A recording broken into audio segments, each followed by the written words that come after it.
கதிர்கள் வானில் இருந்து இறங்குவதில்லை. மனிதன் தான் தீமை செய்து அரக்கனாகிறான்.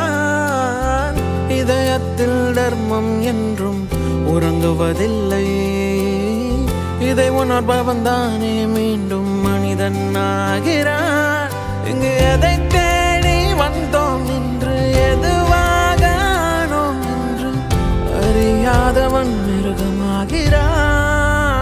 நான் யார்